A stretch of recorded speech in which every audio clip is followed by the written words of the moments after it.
Good evening. So I'm very pleased to welcome back tonight for what is now the 8th in the sequence of webinars. I'm very grateful to Gareth Davis to agreeing to do another talk on the history of ringing in Cambridge in particular.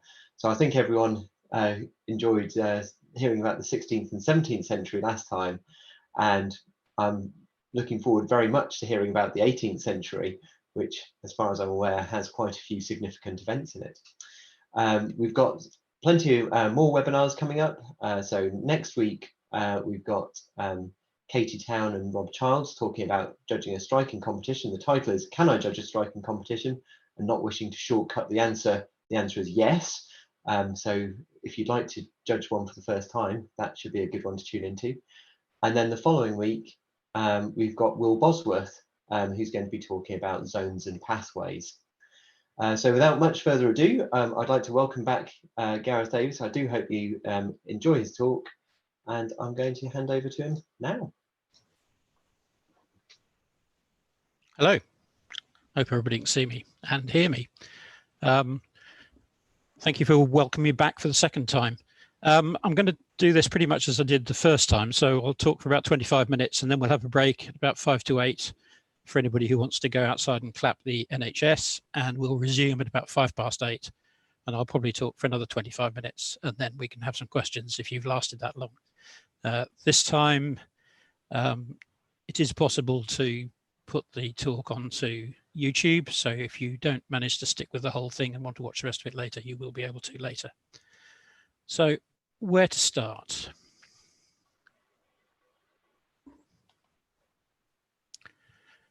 Before we get to the bell ringing, let's just have a think about what Cambridge was like in 1700. I suppose the short answer is it was cramped, dirty, smelly, noisy, and dark. The roads were unpaved, or at least just had cobbles in places. Animals were driven through the town to market or to the abattoirs in Slaughterhouse Lane, their droppings mixed with the rubbish that was thrown into the street. There was no guttering. When it rained, water ran straight off the roofs and made a stinking soup. There were no pavements on which to avoid it. Narrow streets with houses crammed together kept out the sunlight during the day, and at night the only street lighting was the moon. Meanwhile, the town rang with the sound of bellowing animals, the hammering of metal workers, clatter of horses and carts. The three loudest sounds in the 18th century were bells, thunder, and cannon fire. So above all the other noises rang the sound of Great St. Mary's tenor bell. For 15 minutes up to 5 a.m. every morning, and for a quarter of an hour after 9 in the evening, it marked the beginning and end of the day throughout the century. In that stew lived some 6,000 people in 1700, about the population of Cottenham or Burwell today, and by the end of the century it had grown to some 10,000. That included the colleges, of course, but the 18th century was a low point for the university. In the 17th century, it had welcomed about 30,000 students. In the next 100 years, the number was only about half of that. So how did the town entertain itself? Well, there were still quite a lot of blood sports. A fox hunted in Cherry Hinton was chased through the grounds of Emmanuel College. A bull ring stood in the marketplace near the east end of Great St. Mary's, and bull baiting and cock throwing continued to the middle of the century, though changing attitudes to such sports were making them less frequent. Drinking was popular. In 1752, the bell ringer John Botel claimed that there were 178 public houses for fewer than 7,000 souls. The very pestilential fountains of those evils and miseries by which the votaries of Bacchus, the hands of idleness, and the dupes of debauchery are too often brought to infamy and destruction. And if there was an excuse, or even if there wasn't, rioting was always an option. Festivals and other celebratory days were greeted with enthusiasm, and the novelty of the town being lit at night is indicated by the frequency with which bonfires, illuminations, and firework displays took place. However, Cambridge, in line with other towns, changed over the century. Inflation was low, and the new middle and upper classes had money to spend. They wanted more refined pastimes. Coffee shops opened, newspapers multiplied and became affordable. The first Cambridge newspaper, the Cambridge Journal and Weekly Flying Post, appeared in 1745. Clubs and societies of all kinds sprang up, And it's no coincidence that the new bell ringing association, the Society of Cambridge Youths, was set up during that period in 1724.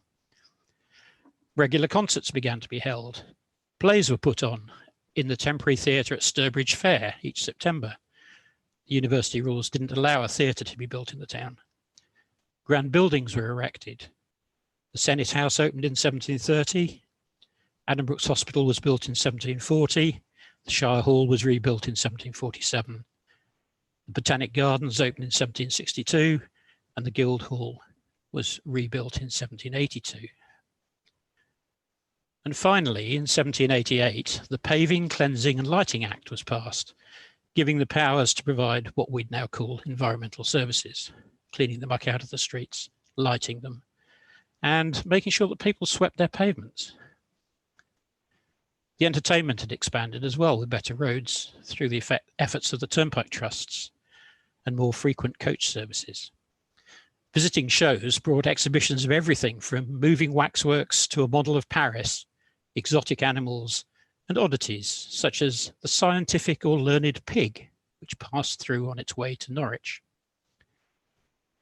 In the 1780s, balloon fever struck after the Montgolfier's successful demonstration in 1783, and intrepid hot air balloonists made frequent launches from the town, charging spectators to see them take off, and sometimes persuading a local dignitary to accompany them.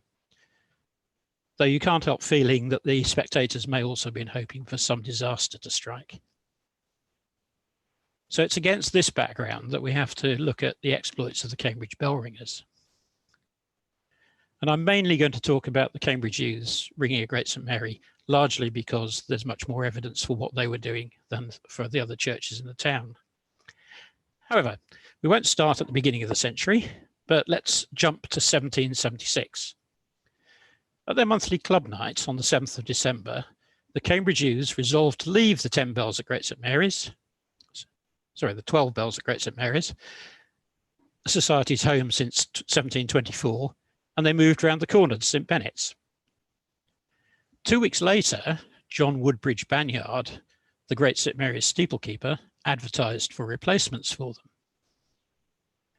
This is to give notice that if any society of ringers are willing to ring in the said steeple, they shall be welcome at all convenient times, and the said steeplekeeper shall attend them when desired.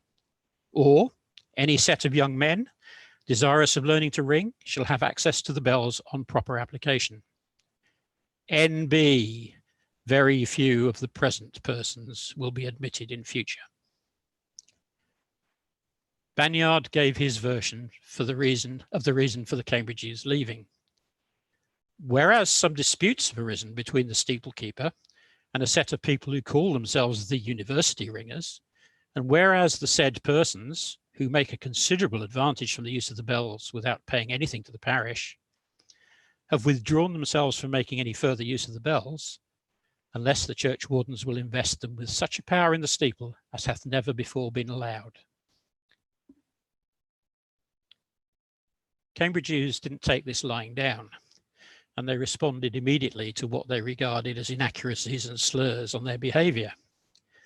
First, they printed a broadsheet, the one you can see on the screen, and they had it distributed around the town and colleges, and its opening words provided the title for this talk. Since invectives are odious and falsities fabulous, it is truth alone should govern the man. That flowery language has all the same hallmarks of John Botel's style.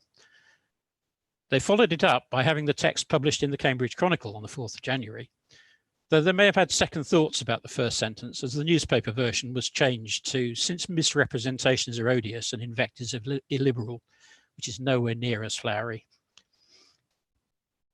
Its tenor was that Banyard had been employed by the society, that he'd been unreliable in alerting them when they had opportunities to ring for money, and worst of all, that he had failed to pass on some of the money they had earned.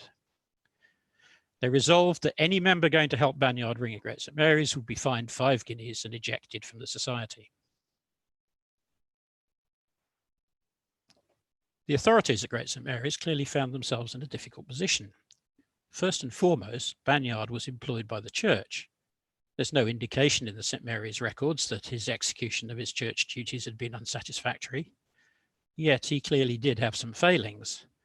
In 1760, St Giles Parish had stopped contributing to the cost of the 5 and 9 o'clock bells because they felt ill-used by Banyard, though they didn't specify exactly how.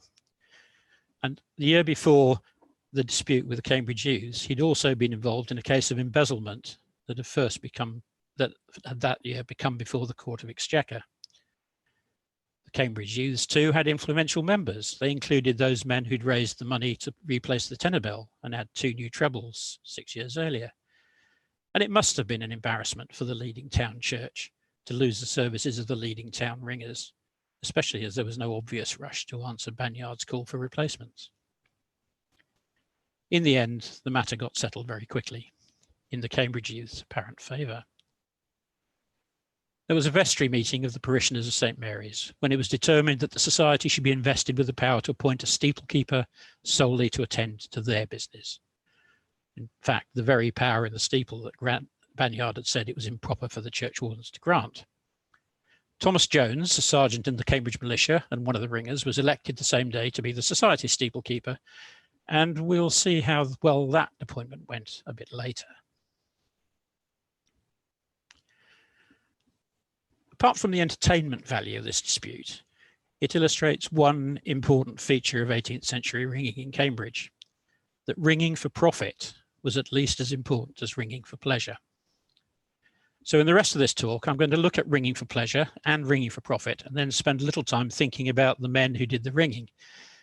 And I'm afraid it was only men at this period. Let's start with 3 aspects of the pleasure ringing in Cambridge: the regular weekly practices, the full peals that were rung, and the outings to other places that society enjoyed.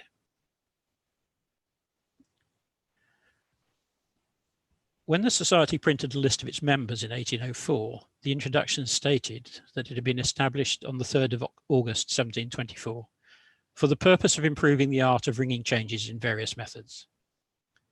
Its first weekly practices took place on Thursday evenings, probably at 7 o'clock and lasting about an hour. Later in the century, they seem to have moved the practice times around to avoid clashing with concerts in the Senate House or Town Hall. And there were also some payments to them for not ringing. And it's surprising perhaps how little has changed. There are still occasions at Great St Mary's where the ringing has to avoid interfering with music recording at King's College Chapel. And twice I've personally had the experience of being paid by film crews not to ring and interrupt their filming. What was different from today's practices was that they only held 3 each month. Every 4th Thursday was a club night. Initially, that may have been held at members' houses, but it quickly became established at one or more of the inns in the town. At those club nights, each member was entitled to spend 6pence on refreshment, and the business of the society was transacted, determining the rules, imposing fines for breaking them, and electing new members.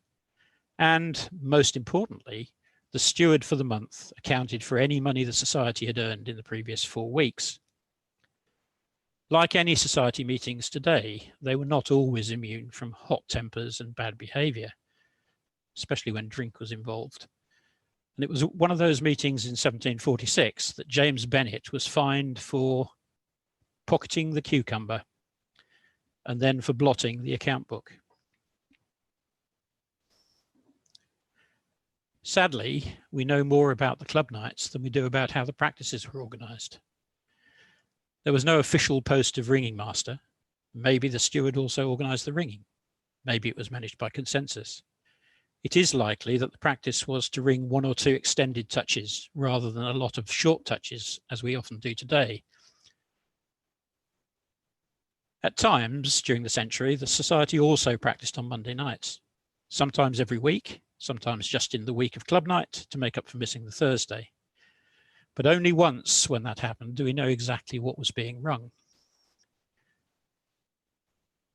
As the box on the right says, in 1789, we, the Society of Cambridge Youths, flattering ourselves that we are able to make further progress in ringing and willing to do justice to our company and honour to the art, do agree to meet in Great St Mary's Tower to ring treble bob on 12 bells every Monday evening at 7 o'clock during the term of 12 months.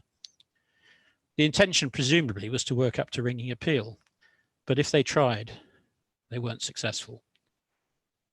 But let's have a look now at the peals that they did ring.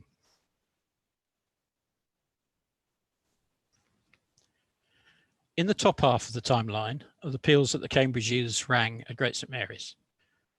Below it are the 2 peals of Grand Cicadas that the London College Youths rang on visits to Cambridge, and peals that one or more members of the society rang at other places outside Cambridge, or in the case of Bennett's, inside Cambridge.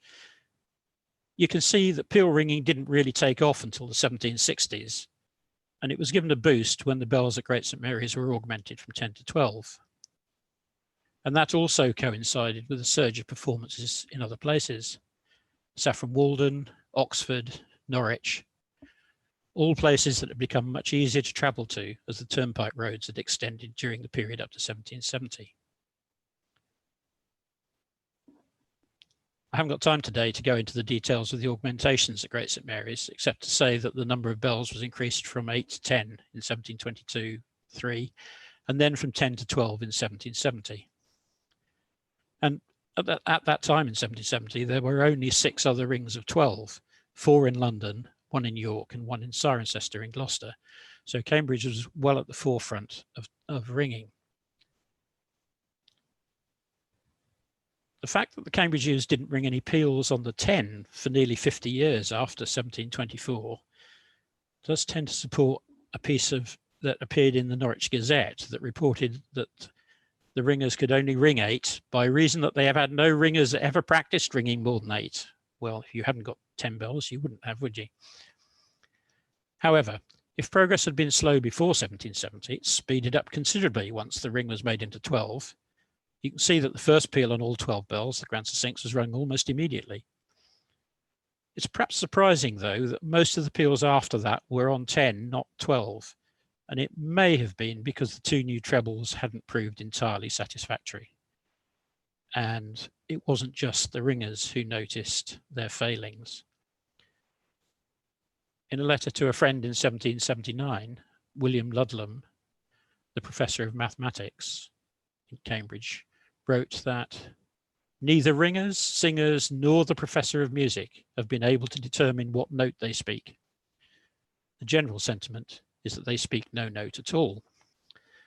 A fairly damning assessment. Nevertheless, the Cambridge Youths did manage to ring 1 more peal on the 12, the 6,600 of Plain Bob Maximus in 1788.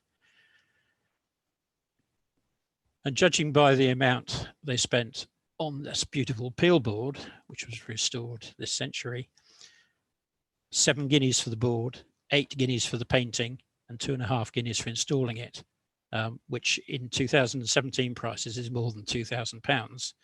They saw it as their crowning achievement. And interestingly, it remains the record length of Plain Bob Maximus. So there's a challenge for somebody who wants to take it on.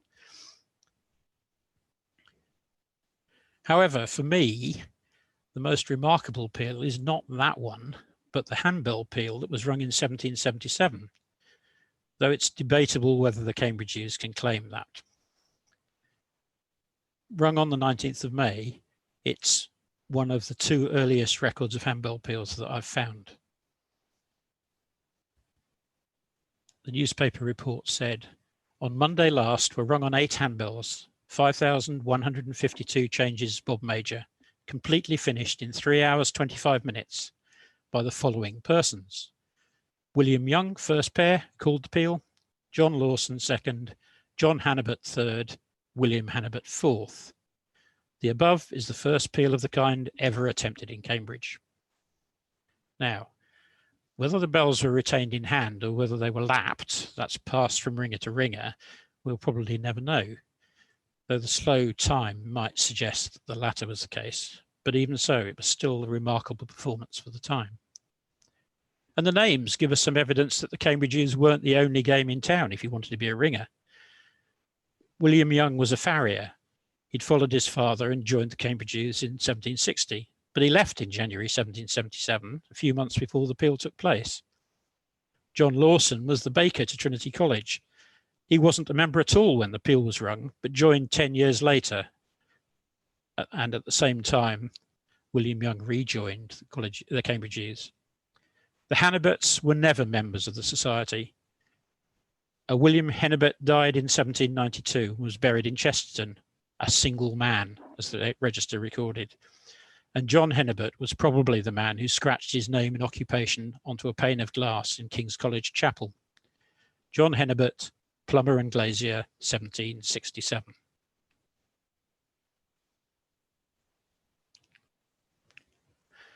Let's have a quick look at where the Cambridge youths visited, not just for peels. They had two other reasons for going abroad.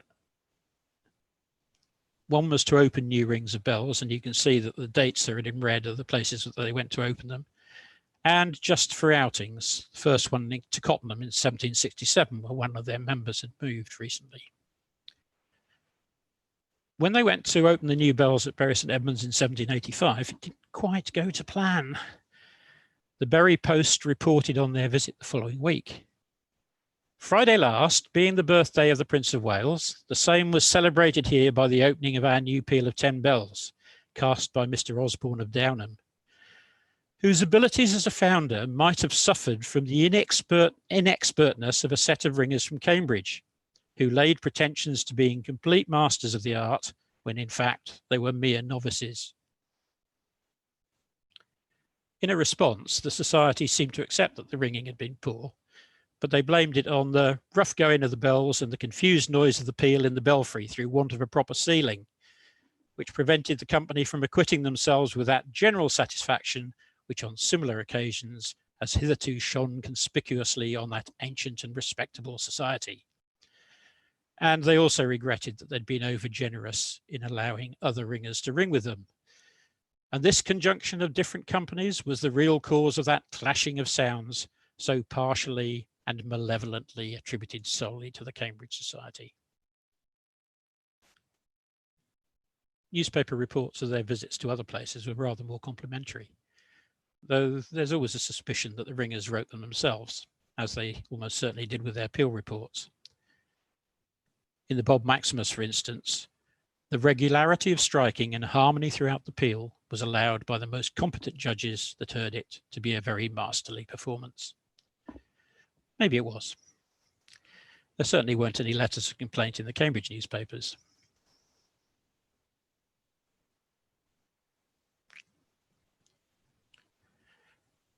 Let's leave pleasure ringing for a time and now turn to the activity that interests me more and shows how bell ringing fitted into the wider life of the town, their activities in ringing for profit. On the left is the very first monthly account of the Society's activities, its first account book. And it tells us a lot about how it operated and what they were concerned with. John Tuck was the steward. The meeting was held on October the 23rd. And at that meeting, it was accounted for that 1 guinea had been received of Mr. Hurry upon the account of the Earl of Oxford. Stephen Hurry was one of Banyard's predecessors as the Great St. Mary's steeplekeeper, and he also acted as the ringer's representative. So when Edward Harley, newly succeeded to the title of Earl of Oxford, wanted the bells rung, he sent his man from his seat at Wimpole Hall to see Hurry and make the arrangements. Harley had been one of the MPs for Cambridgeshire. He had to relinquish his seat on becoming Earl, and he wanted the bells to ring in support of Samuel Shepherd, who was his preferred candidate to succeed him at the forthcoming county by-election. Hurry took the money, passed it on to John Tuck, that month's steward, and then from it the society had spent various sums: 2 shillings 7.5 pence, probably on its club night entertaining. For his efforts in collecting it, Hurry received 2 shillings and 6pence, and also out of that money, Mr. West was paid for steeplage. That was the monthly retainer paid for opening the tower, keeping it clean, making sure there were candles, etc. In future, that was a job that was going to be done almost exclusively by Hurry or whoever was the St. Mary's steeplekeeper. And they also spent 2 and 6 buying the book in which this was all written down. The rest of the page records further payments received during November. On the 4th, for the election of the new University Vice-Chancellor, an annual event always held on that date. On the 8th, from Lady Cadogan, though no reason was given why they were ringing for her. And on the 9th, from Francis Pemberton, who was Shepherd's opponent in the county election, So both sides were paying for ringing at the election, which was held a few days later. For the first two of those payments, it seemed that Tuck collected the money, as it is me that is paid a share of the proceeds. Why he got 4 of the 5 shillings that Lady Cadogan paid is also unclear. Usually the collector received about 10% of each payment. However, it was Hurry who received a share of the payment from Pemberton, and if the members had indeed started off by collecting the money themselves, they pretty soon started delegating the whole process to the steeplekeeper. Although those were the first payments recorded by the new society, the ringers had clearly been paid before. The expenditure on the right is an extract from the university accounts in 1717, and you can see halfway down that 15 shillings was paid to the ringers 3 several times when the king was here. And there are other records of payments in the university and town corporation, but they only provide a partial picture of the profit ringing before 1724. Presumably, some of the men who formed the Cambridge Youths in 1724 had been ringers at Great St Mary's before that date, but unfortunately there are no records. Botel claimed that there had been an earlier society, but that all their papers had been lost. And what I think we'll do, as it's 4 minutes to 8, is we'll stop there, have a break until 5 past, and then I'll continue. Thanks very much, Gareth. I did forget to mention to everyone that people should feel free to submit questions through the Q&A interface, which you'll be able to find on a button at the bottom of your screen if you're on a computer, or in the bar at the bottom on the mobile app. I noticed that a couple of people have got hands up. If you've got an issue, please use the chat interface to bring it to my attention, and then we can work on it. Otherwise, feel free to submit a question through the Q&A interface. Otherwise, we'll, as you say, come back in about 5 minutes. Thank you very much, Gareth.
Hello, so I'm not sure whether everybody's back or not, or whether Dave's hovering.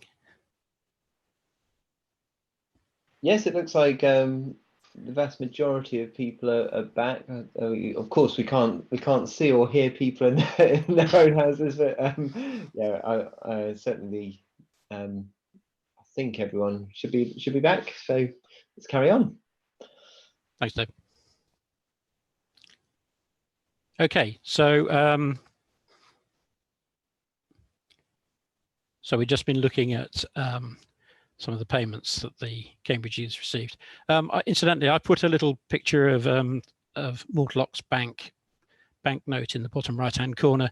The Cambridge Youths never trusted their money to the banks. They kept it in a box in their clubhouse until the 20th century. They didn't open their first bank account until about 1920.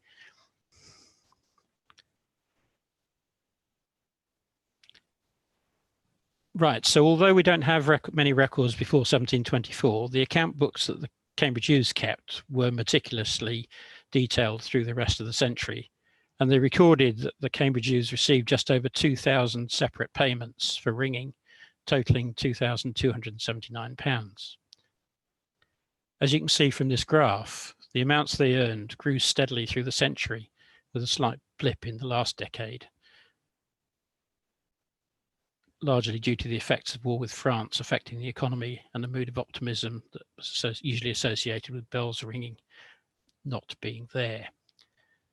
Now, just over £2,000 earned in 75 years doesn't seem very much money until you convert it to the equivalent in 2017 earnings, and you find that it represents nearly £3.5 million. So who was paying this money and what events were they marking? Well, you can see that marriage, university-related events, parliamentary elections, ringing for royalty, ringing for the corporation, were all big earners. And I want to look at some of those in a bit more detail, not all of them, we don't have time, because they tell us some things about 18th century society that I find surprising, and maybe you will as well. The unknown bar at the bottom represents payments like the one from Lady Cadogan, where I haven't been able to identify yet whether it was associated with any particular event. So let's start with marriage. And here my analysis covers the 19th as well as the 18th century, so you get an added bonus on the slides, though I'm not going to talk about the 19th century in any detail. Like the overall pattern of income, ringing for marriages and the number of marriages rung for increased significantly through the century, especially from the 1750s onwards. And that's not entirely surprising, as the population of the town was growing, and as the inhabitants became wealthier, more of them could afford to marry, and more of them could afford to pay the ringers a guinea a time to ring the bells. What's harder to explain is why the bells dropped out of favour as an accompaniment to marriage in the 19th century, but fortunately I don't have to deal with that today.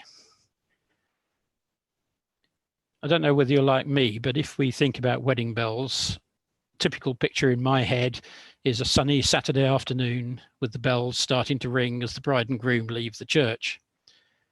That's not at all what it was like in the 18th century. Firstly, the marriages all took place in the morning. The permitted hours were between 8 a.m. and 12 noon, which is why people still talk about having a wedding breakfast. And secondly, Saturday was one of the least popular days to get married. You were much more likely to get married on a Tuesday or a Thursday. And as Hogarth's picture shows, marriages tended not to be big affairs. The happy couple and the two witnesses were often the only attendees, together with the clergyman, of course. If a celebration was held, it wasn't held as part of the marriage ceremony. And the same was true of the bells.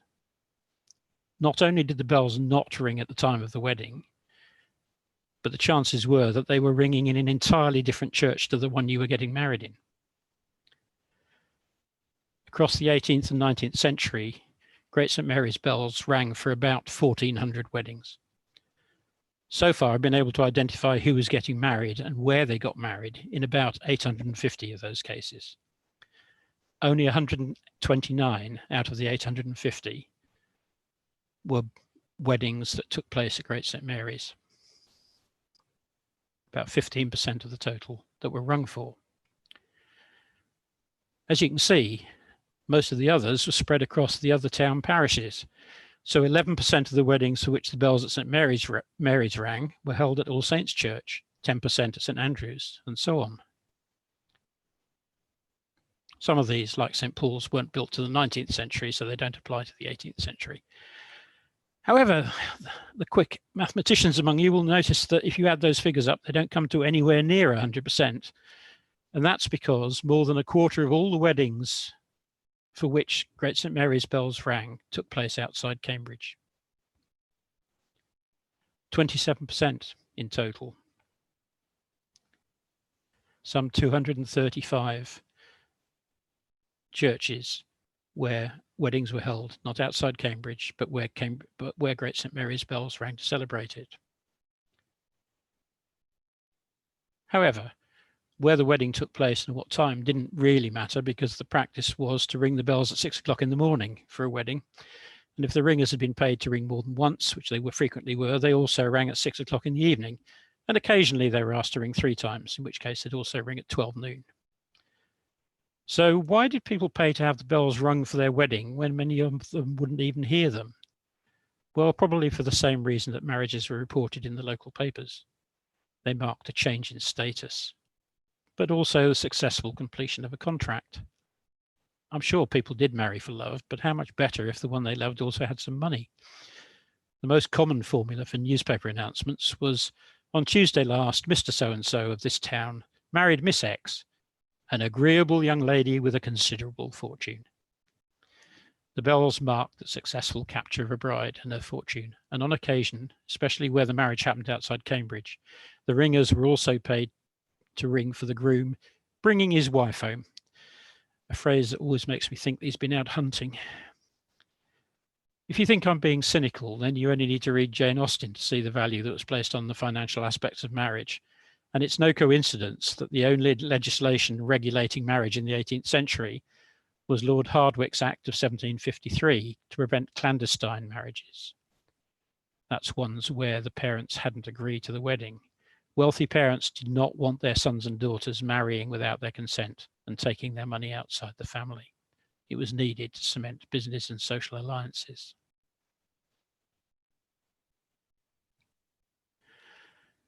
As those of you who heard my talk on the 16th and 17th centuries may remember, some of the earliest examples of the ringers being paid related to royal events, and that continued through the 18th century. There was a regular annual cycle by now. 2 days featured in the Common Prayer Book, and marking them was required by legislation. Every 29th of May, the restoration of Charles II to the throne was celebrated, and throughout the century, the 5th of November escape from gunpowder treason continued to be marked, even though by the 1760s, questions were beginning to be asked about whether it was appropriate to promote anti-Catholic feeling in that way. The anniversaries of the monarch's birthday, accession to the throne and coronation were also regularly marked, the dates changing obviously as a new monarch came to the throne. And on nearly all of those occasions, the ringers' payments were made by the parish authorities, and they were invariably paid in beer, not cash. The system was that the churchwardens would make a payment to an inn in their parish, typically ½ a crown, and the ringers would receive a ticket entitling them to redeem it for ale. As it was not unusual for members of the Cambridge Youths to ring at several churches during the day, I must admit that initially I had visions of them drinking their way around the town, and as they did so, the standard of ringing falling, even if they managed to stay upright. However, the society avoided that possibility, first by enforcing a rule that no beer could be drunk before 6 p.m, and then by requiring the beer to be saved up until the next Thursday club night, so that all the members could share it. The amounts that the churchwardens paid were typically only about 1/8 of the value of the normal amount the ringers charged for ringing, which was at this time about £1 a time. And it explains why ringing for royalty didn't feature higher in their league table of earnings. More lucrative were the rare occasions on which the monarch visited Cambridge, as did Anne, George I and George II, though George III unfortunately favoured Oxford and visited there instead. We've seen that the university paid the ringers when George visited in 1717, and the king also paid them. A contemporary account in a letter to the Bishop of Carlisle runs as follows. As long as the king stayed at Cambridge, one heard nothing, although it was upon a Sunday, but ringing of bells. The king was pleased to show himself openly, made presents to the poor of all parishes, to the 2 jails, to the ringers of every church, and to the sizars of Trinity College. I'm not sure why the ringers and the prisoners in the jail were lumped together. Maybe you'll have your own views. Perhaps the most surprising thing to our modern ears is that it was so unusual to hear the bells ringing on a Sunday that Wilkins, the author, thought it worthy of note. And indeed, you'll probably have noticed that nowhere in my analysis is there any mention of change ringing taking place for church services. In the 18th century in Cambridge, that simply didn't happen. Single bells were chimed to call people to church on Sundays. Change ringing was almost entirely secular. The ringing for the king on that occasion clearly went well, but the visit had its low points in other ways. When the king was led from King's College to Trinity College by the back way so that he could pass Clare College, he found the entrance of the college barred against him. He was compelled to stand 5 minutes in the lane, which was described at the time as being a most dirty, filthy place, before eventually news of his arrival reached Trinity Great Gate and they threw open the gates for his reception. I've also included on the slide some detail about ringing for war and peace, which were regular occurrences through the century. They accounted for relatively little of the ringers' income, and I don't really have time to go into more detail about that here, so we'll move on from that. Let's move on to parliamentary elections. It's perhaps surprising that they were quite a lucrative source of income for the ringers, given that they were only required to happen every 4 years for most of the century. However, Cambridge was a peculiar place, as it hosted the contests for 3 different constituencies. The borough elected 2 MPs, the county 2, and the university 2 more. And 18th century elections could last days, or in some cases weeks. The 3 constituencies staggered their processes, so one election or another could be happening over several months, and lots of opportunities occurred for the bells to be rung. And even more if the election was strongly contested. And like the Earl of Oxford and Francis Pemberton in 1724, both sides were prepared to pay. There were 5 stages to the election process where candidates were prepared to pay the ringers, and in his painting, Hogarth shows 4 of them. Firstly, the candidates would entertain their potential supporters, usually with elaborate dinners, and Great St Mary's bells rang for a number of such events. Secondly, there'd be a period of canvassing for votes. And you have to remember that at the time that for most of the 18th century, there were no more than 200 people entitled to vote in the Cambridge borough elections, and many of them didn't even live in Cambridge. As the candidates too usually lived elsewhere, their arrival in Cambridge to canvass was usually announced in advance by the newspapers, and when they did arrive, greeted with a fanfare. And what better way to announce their presence than by having the bells rung? If, as a result of their canvassing, the candidates thought they had a chance of winning, then they would go forward to nomination day. If they didn't, then they would often withdraw at this stage. And if that meant that the election was uncontested, the remaining candidates would immediately be declared elected. Not good for the ringers because it cut out quite a lot of their opportunities to ring and earn money. However, if there were more nominated candidates than seats, then a poll would be arranged. These would last several days, especially for the county and university seats, where voters would have to travel many miles to Cambridge to cast their votes. At the end of each day, the number of votes for each candidate would be published, and sometimes that was enough to make candidates withdraw before the poll finished. In Cambridge, the polling usually took place on Parker's Piece, and it was an open process, so everybody knew who you'd voted for, and who you had voted for was usually published later in a poll book. Finally, when the poll closed, the results were announced, often to large crowds, and then the successful candidates would be chaired round the town in a celebratory procession, invariably with the bells of the town ringing out as they went. The 1774 general election, for example, the bells rang 16 times for the contested borough election, 4 times for the uncontested university seats, and 10 times for the uncontested county election. And each time the bells rang, the ringers earned 1 guinea. The 1774 borough election is interesting for something else as well. It gives us an insight into the importance that the ringers placed on maintaining good relations with the university and the town corporation, the institutions that paid for much of their ringing. The borough seats hadn't been contested for over 30 years, but in 1774, 2 radical candidates stood against the sitting members. They were against the war with America, supported giving both Catholics and dissenters greater religious freedom, and promoted ideas of parliamentary reform and extension of the franchise. They were very popular indeed with the population of Cambridge in general. They were very unpopular with most of those people who actually had the vote. So when they lost the election, the town rioted. The crowd even smashed the barrels of beer that had been donated by the winning candidates. Very unusually, some of the ringers joined in and rang a dumb peal on St. Mary's bells. Such muffled ringing was usually reserved for deaths, but it was also a not uncommon form of protest in other places. The protest was noticed in Cambridge and disapproved of, and the Society very quickly passed a resolution on the 15th of December.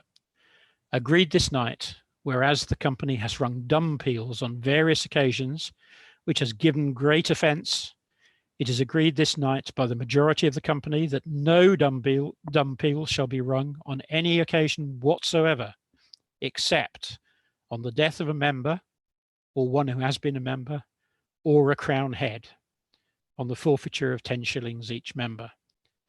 And I still think it's entertaining that the ringers and royalty were the only people entitled to have a dumb peal rung for them when they died.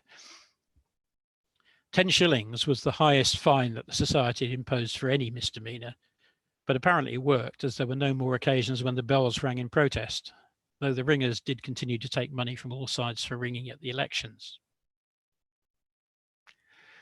So to finish this section, I want to take a quick look at the ringing that took place for university events.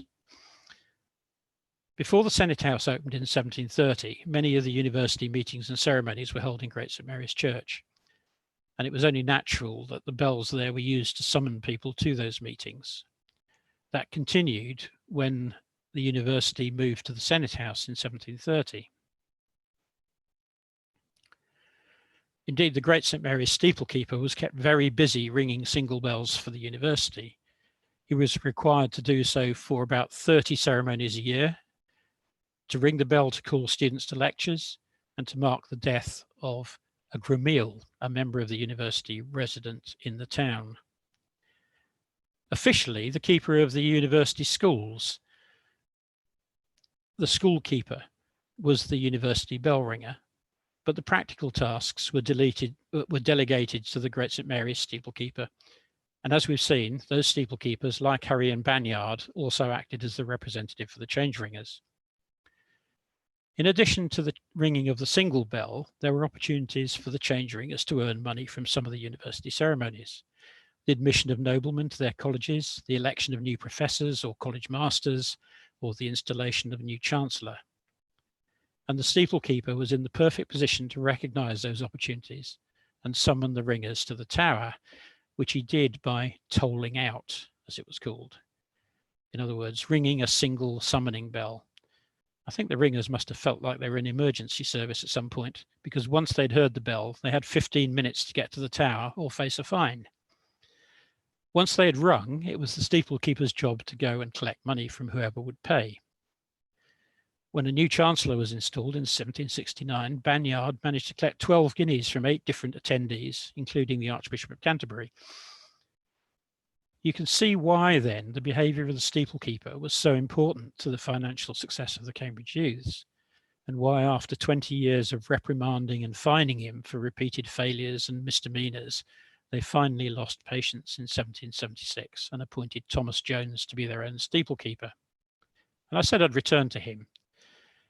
Having parallel steeplekeepers didn't really work out. Jones didn't have the contacts with the university, and he wasn't at the church as much as Banyard. As a result, in 1777, the society only rang twice for university events, the lowest number in any year in the 18th or 19th century. And their wedding income that year also fell to nearly half the previous year's level. Fortunately for the society, they were able to reverse the position and return to employing the Great St. Mary's steeplekeeper. Banyard resigned in 1777 and died shortly afterwards. Early in 1778, Thomas Jones found himself in front of the magistrates at the quarter sessions, accused of assault. He was fined, and the Cambridge youths paid his costs. However, he too then resigned from his steeplekeeper post, perhaps not surprisingly, given that one of the men he had assaulted was the churchwarden at Great St. Mary's. It was now open for the society to employ the new Great St. Mary's steeplekeeper, which they did. And you can see at the bottom that his name was Philip Moore, and they continued to employ him through the first 20 years of the 19th century as well, and their income immediately bounced back. Incidentally, as many of you know, the post of university bell ringer still exists, although in a different form, and has been held for many years by Dr. Frank King, whom many of you may know.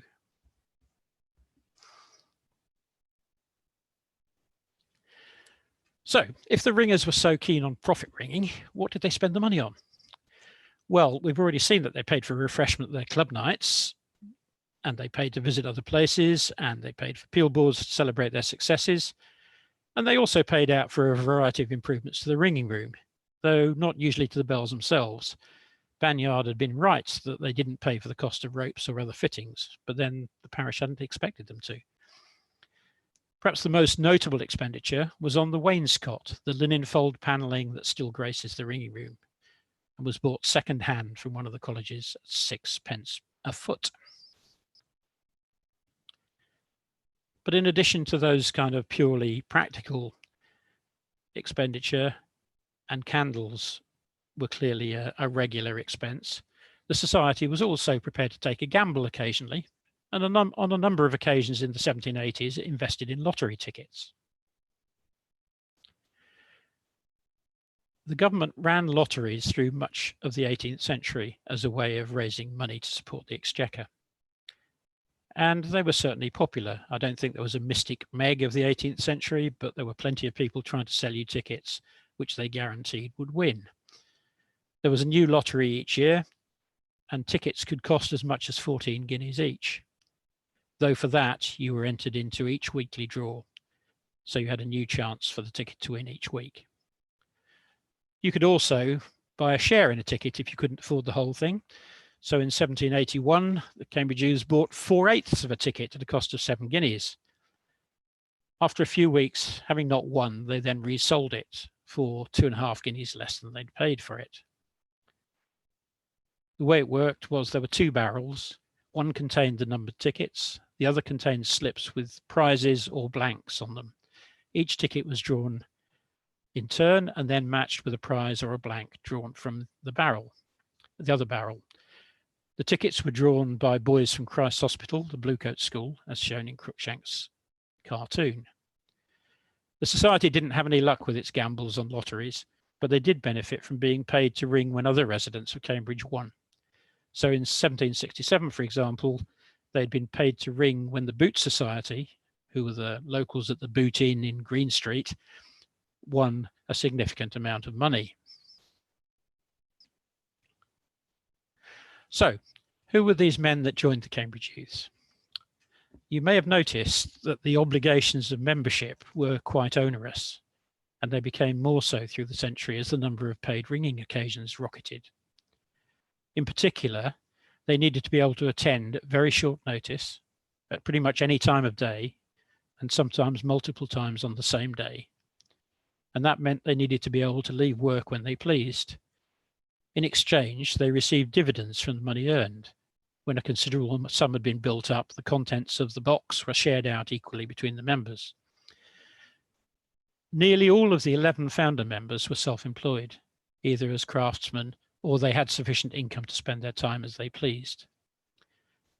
Only John Deeks fell outside that mould.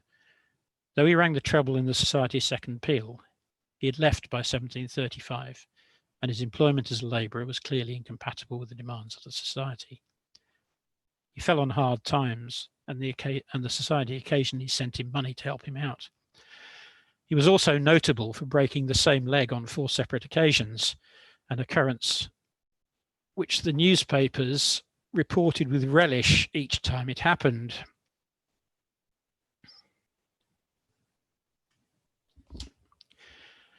Deeks lived in a very different world to John Botel, say, who had worked his way up to be a bookbinder to the university and one of the leading ringers, and who on his death left £7,000 to Addenbrooke's Hospital.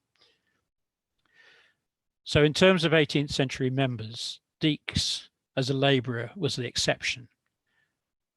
And you can see from the list down the left-hand side of the screen, hopefully it's readable, that the Society was largely composed of the middle ranks of society with a sprinkling of gentlemen of means.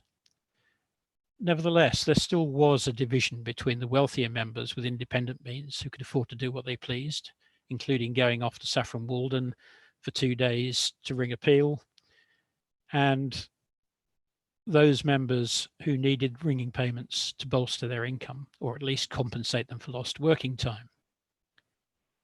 So whilst the Society's main focus had been on pleasure ringing after its formation, there was little tension based on class or income. But as ringing for profit became more significant, divisions began to appear between those with disposable income and those who depended on the ringing payments as part of their living. And it came to a head in 1789, when a majority of the Society agreed to save all the income earned in the next year in order to pay for an extended visit to Oxford. By the time they made the visit, they'd amassed 88 guineas to pay for it, which was the equivalent at the time of the average wage of 5 men, the annual wage of 5 men. Of course, saving all the money meant that the Society was no longer paying dividends to its members. And for at least 4 of them, that was disastrous.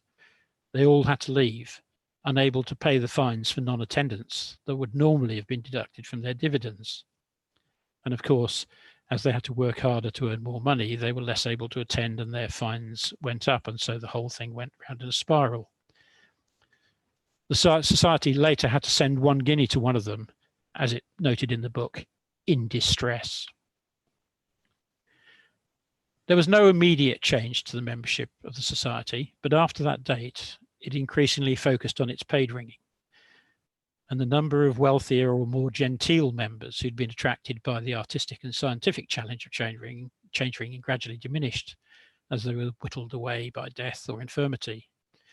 They were not replaced by men of similar character, and the 19th century Society proved to be very different in its ambitions and achievements. But that's something for another day. It's a great shame that we can't know what the 1770 bells sounded like when they were change ringing, though maybe we don't want to if the troubles are as bad as they claimed. However, we do know what the clock chimes sounded like after they were installed in 1793, as they still ring out on the same bells, which were retained when Great St Mary's had its brand new ring of 12 in 2009. So I was going to finish with a recording of the Cambridge chimes, but I suspect it's probably not going to play for you because I forgot to click an essential button when we started, but I'll try it, but I suspect you won't be able to hear this. So anyway, thank you for listening, if you have been. I'm open to questions if you have any.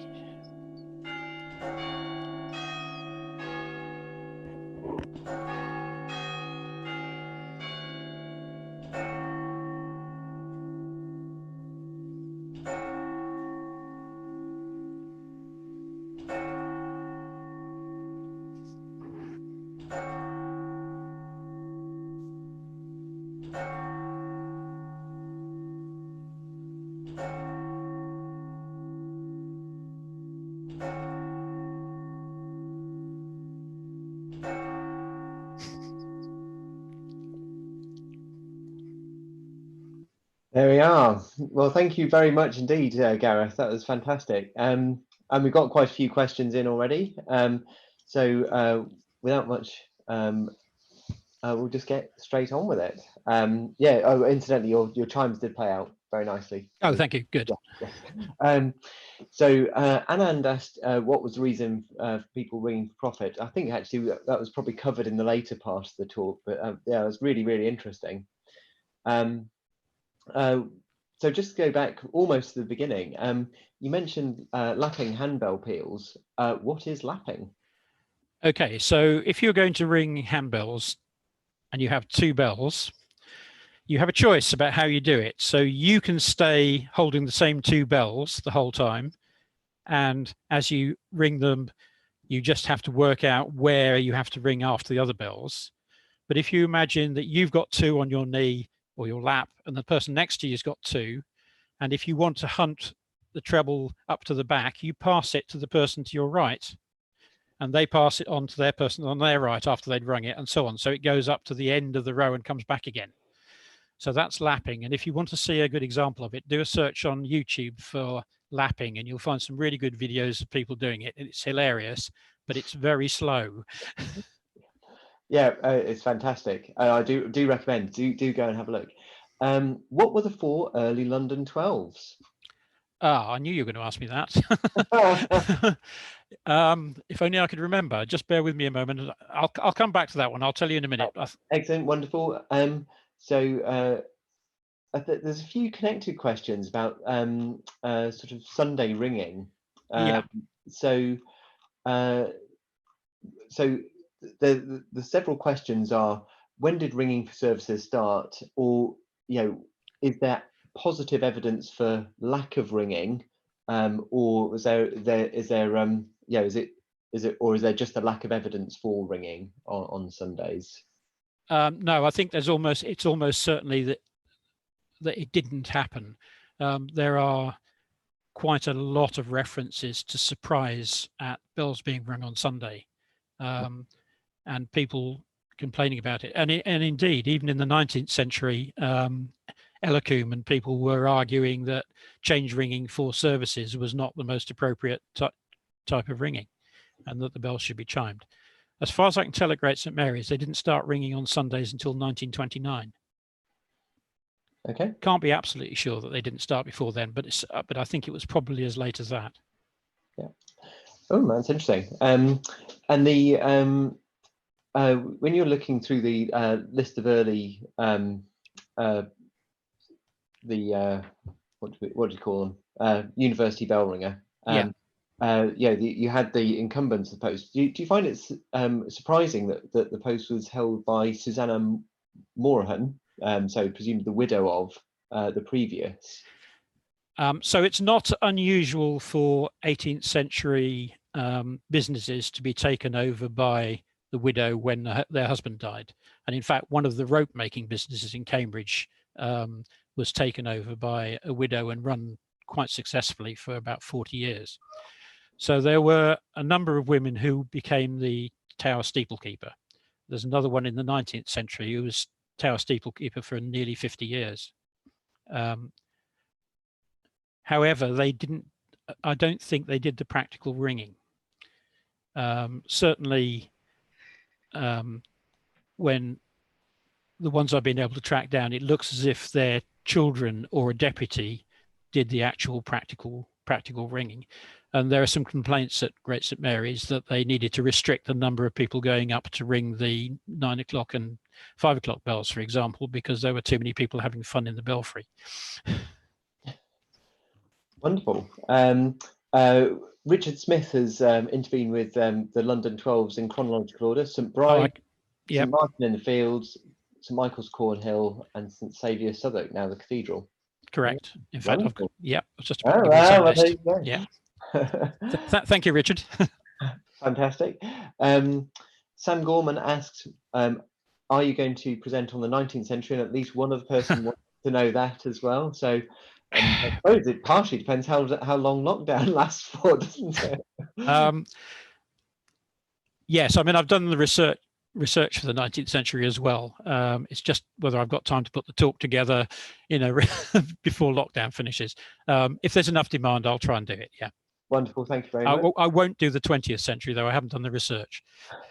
Fantastic. John Harrison asked whether the hour normally strikes during the quarter chimes, or was that a quirk of the recording? I think I can answer that one. Yes, that was a recording specially put together prior to the work on the bells, and so yes, it was a quirk of the recording that the clock was fiddled with to get it to strike, and a side effect was that the hour bell struck during the chimes. I quite liked it, actually, which is why I used that particular one. It is good, isn't it? Richard Smith asks, is there evidence for lapping as old as the 18th century? The answer is nobody knows. I've been talking to John Eisel about this, and I have to say, in my ignorance, I'd assumed that lapping preceded keeping two bells in hand, but it seems to be the other way around. Lapping was certainly happened in the early years of the 19th century, but whether it started earlier than that is not quite sure. I mean, I'd like to think that the band actually rang two in hand, but it does seem a very slow time for a peal. Yeah. Though we don't know how big the bells they were that they were ringing. Yeah. So we've had a sort of follow up on the starting ringing on Sundays. So there's sort of again two connected questions here. One is why specifically, what changed in 1929 which caused ringing to start on a Sunday? And the sort of connected question is, well, isn't that a bit late? Weren't other churches ringing on Sundays well before then? So I think that the 1929 date is related to the fact that effectively the society was reformed again in that year. And they started teaching a new band made up of a lot of boys out of the choir. So I think that was part of the reason. I found the only evidence I can find for any Sunday service ringing in Cambridge in the 18th or 19th century is when the bells were put into the Catholic Church. And they certainly rang on Sunday mornings because the congregation at St. Paul's just across the road complained that the bells were so loud that they couldn't hear their own service. But I think there are good reasons why the bells change ringing didn't happen on Sundays, because most ringers didn't come from Great St. Mary's Parish. They came from everywhere in the town, and they would have been attending their own churches on Sundays at a time when most people went to church. So it would have been probably an inappropriate, they wouldn't have had the time to do it. Although having said that, they did occasionally ring peals on Sundays. Philip and Sheila George ask, if the gentlemen ringers went off to Saffron Walden for a couple of days to ring a peal, were they fined if they couldn't turn up at GSM within 15 minutes and ring? Probably. One of the problems that the Cambridge's had was that the gentlemen ringers could afford to pay the fines. And in fact, what happened increasingly through the 18th century was that, I mean, for some of the more kind of wealthier people in the town, they suddenly found themselves being asked to go and practice a trade effectively. They were being treated as the people who got paid to ring for the weddings of people who were their peers, or sometimes their inferiors, and it must have been quite difficult as that became more common. So what they did was they voted with their feet and didn't turn up, but they happily paid the fines. So there are some people who paid more fines than they got back in dividends. Incidentally, when they went to Saffron Walden for the first peal they rang there, that band was made up of 2 people from Oxford, 2 people from Cambridge, and 4 from Saffron Walden. And they first went for the peal on the Monday. They lost it after 1,000 changes. After 2,000 changes when a rope broke, and then they lost it a second time when a rope broke after 3,000 changes. So they stopped that day, rang it again on the Tuesday, and as the bells came round, the same rope broke again, just after they'd come into rounds. Yeah, that's yes. I think we've all been there with a rope that doesn't look like it's going to survive the rest of the field, but that's quite extreme. I think their splicing abilities must have been poor. Richard Pargett asks, what was the going rate for wedding ringing in today's money? So they were paid a guinea. If you multiply by somewhere between 200 and 300, so it's not significantly out of line. It depends how you measure it, as whether you measure it as kind of income tax spend or regard it as earnings, in which case it's quite a considerable bit more. Is worth saying there's a really good website called measuringworth.com, okay, yeah, which lets you put in any amount from any period and convert it to 2017 prices or the other way around. It's a very well respected, academically researched site. So if you want to know how much was sixpence worth in 1724, it'll give you a pretty good idea. Mm-hmm. That's great, thank you. And Luke Smith asks, do we know which college the wainscot came from? We do, and I was trying to find the reference and I couldn't find it when I was putting the presentation together. I have a feeling it was Jesus, but I'm not entirely sure about that, so don't quote me on that. Somewhere there is a record of it. Yeah, okay, that's fantastic. And then Richard Bimson asks, you obviously the talk is focused on Great St Mary's and the Society due to the records, and he asks, what your opinion is on the hope of understanding the sort of true global state of ringing in the provinces, and sort of to what portion do external records such as newspaper reports and such like become important? Yes, I mean, I've been through all the Cambridge newspapers from 1745 to the end of the 19th century, and unfortunately it tends to focus on the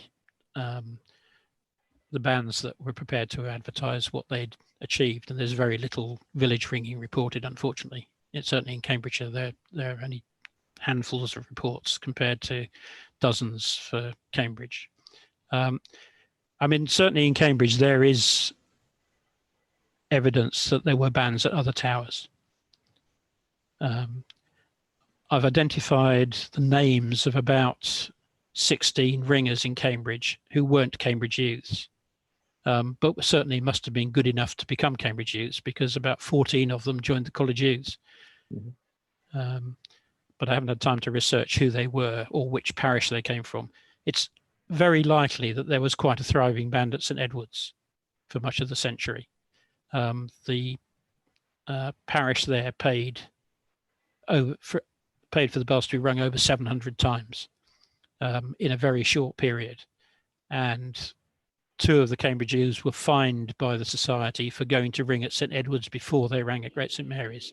So I think there's significant evidence that there was ringing within Cambridge, but I think trying to get evidence for wider ringing in villages is very difficult.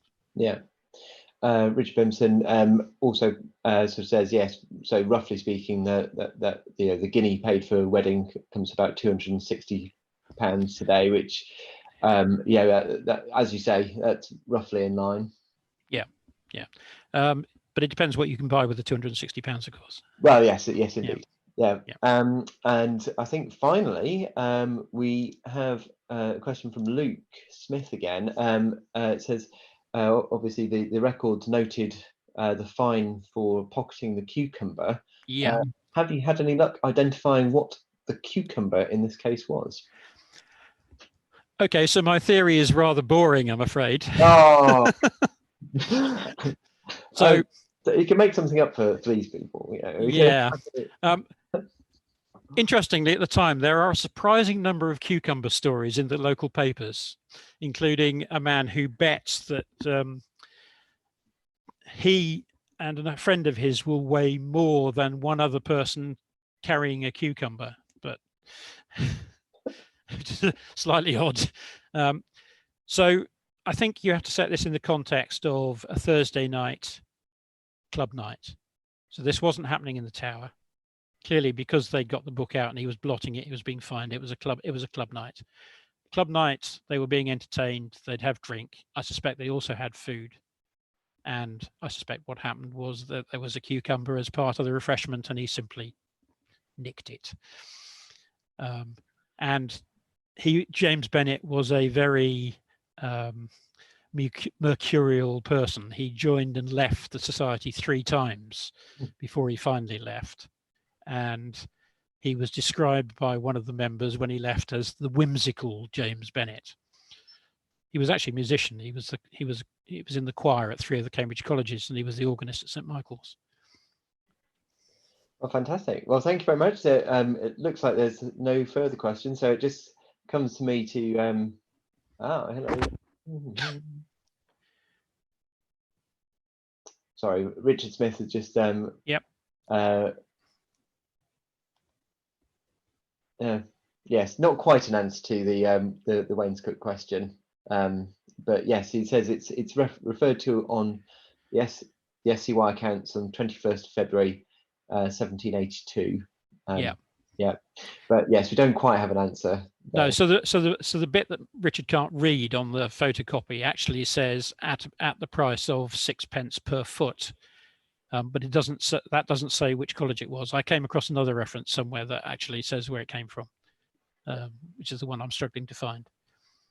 Greg Pierce asks, you mentioned the clubhouse where the youth socialised and kept their money. Do you know where it is, or where? So it moved fairly regularly. One of the things that happened quite frequently in the 18th century was that publicans or innkeepers joined the college youths, joined the Cambridge youths, and when they did, invariably the society moved their clubhouse to whichever pub they happened to run. So it did move around a bit, and I have got a list of places that they probably went to. Unfortunately, most of them no longer exist,